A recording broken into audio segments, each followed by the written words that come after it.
बोलो श्री विष्णु भगवान की जय। फागुन मास कृष्ण पक्ष की विजया एकादशी का महात्म्य। युधिष्ठिर ने पूछा, वासुदेव, फागुन के कृष्ण पक्ष में किस नाम की एकादशी होती है? कृपा करके बतलाइए। भगवान श्री कृष्ण बोले, युधिष्ठिर, एक बार नारद जी ने कमल के आसन पर विराजमान होने वाले ब्रह्मा जी से प्रश्न किया, सूर्यश्रेष्ठ, फागुन के कृष्ण पक्ष में जो विजया नाम की एकादशी होती है, कृपया उसके पुण्य का वर्णन कीजिए। ब्रह्मा जी ने कहा, नारद, सुनो, मैं एक उत्तम कथा सुनाता हूँ जो पापों का अपहरण करने वाली है। यह व्रत बहुत ही प्राचीन, पवित्र और पापनाशक है। यह विजया नाम की एकादशी राजाओं को विजय प्रदान करती है। इसमें तनिक भी संदेह नहीं है। पूर्व काल की बात है, भगवान श्री रामचंद्र जी 14 वर्षों के लिए वन में गए और वहां पंचवटी में सीता और लक्ष्मण के साथ रहने लगे। वहां रहते समय रावण ने चपलतावश विजयात्मा श्री राम की तपस्विनी पत्नी सीता को हर लिया। उस दुख से श्री राम व्याकुल हो उठे। उस समय सीता जी की खोज करते हुए वे वन में घूमने लगे। कुछ दूर जाने पर उन्हें जटायु मिले, जिनकी आयु समाप्त हो चुकी थी। इसके बाद उन्होंने वन के भीतर कबंध नामक राक्षस का वध किया। फिर सुग्रीव के साथ उनकी मित्रता हुई। तत्पश्चात श्री राम के लिए वानरों की सेना एकत्रित हुई। हनुमान जी ने लंका के उद्यान में जाकर सीता जी का दर्शन किया और उन्हें श्री राम की चिन्ह स्वरूप मुद्रिका प्रदान की।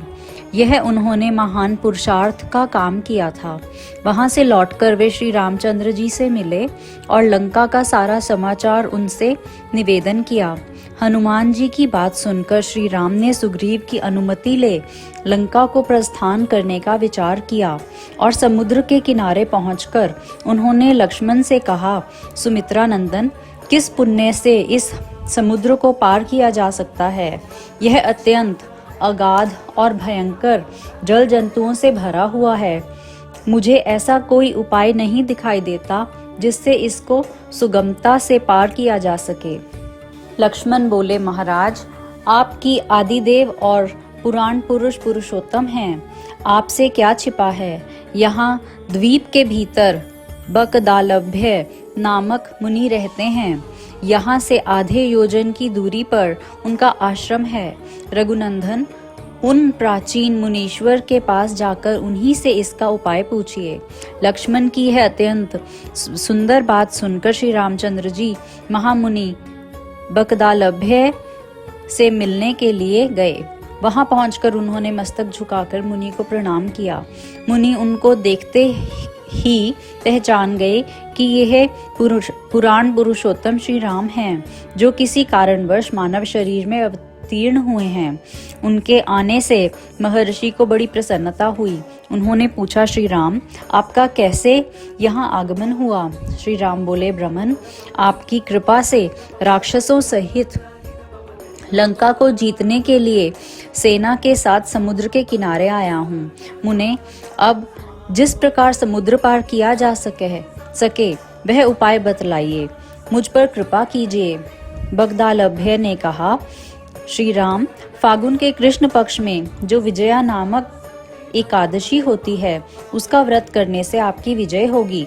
निश्चय ही आप अपनी वानर सेना के साथ समुद्र को पार कर लेंगे। राजन, अब इस व्रत की फलदायक विधि सुनिए। दशमी का दिन आने पर एक कलश स्थापित करें। वह सोने, चांदी, तांबे अथवा मिट्टी का भी हो सकता है। उस कलश को जल से भरकर उसमें पल्लव डाल दें। उसके ऊपर भगवान नारायण के सुवर्णमय विग्रह की स्थापना करें। फिर एकादशी के दिन प्रातः काल स्नान करें। कलश को पुनः स्थिरता पूर्वक स्थापित करें। माला, चंदन, सुपारी और नारियल आदि के द्वारा विशेष रूप से उसका पूजन करें। कलश के ऊपर सप्तधान्य और जौ रखें। गंध, धूप, दीप और भांति भांति के नैवेद्य से पूजन करें। कलश के सामने बैठकर वह सारा दिन उत्तम कथा वार्ता आदि के द्वारा व्यतीत करें तथा रात में भी वहां जागरण करें अखंड व्रत की सिद्धि के लिए घी का दीपक जलाएं। फिर द्वादशी के दिन सूर्योदय होने पर उस कलश को किसी जलाशय के समीप, नदी, झरने या पोखरे के तट पर ले जाकर स्थापित करें और उसकी विधिवत पूजा करके देव प्रतिमा सहित उस कलश को वेद वेत्ता ब्राह्मण के लिए दान कर दें। महाराज, कलश के साथ ही और भी बड़े बड़े दान देने चाहिए। श्री राम, आप अपने यूथपतियों के साथ इसी विधि से प्रयत्न पूर्वक विजया का व्रत कीजिए, इससे आपकी विजय होगी। ब्रह्मा जी कहते हैं, नारद, यह सुनकर श्री रामचंद्र जी ने मुनि के कथनानुसार उस समय विजया एकादशी का व्रत किया। उस व्रत के करने से श्री रामचंद्र जी विजयी हुए। उन्होंने संग्राम में रावण को मारा, लंका पर विजय पाई और सीता को प्राप्त किया। बेटा, जो मनुष्य इस विधि से व्रत करते हैं उन्हें इस लोक में विजय प्राप्त होती है और उनका परलोक भी अक्षय बना रहता है।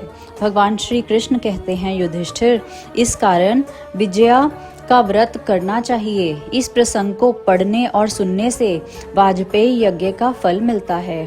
बोलो श्री विष्णु भगवान की जय।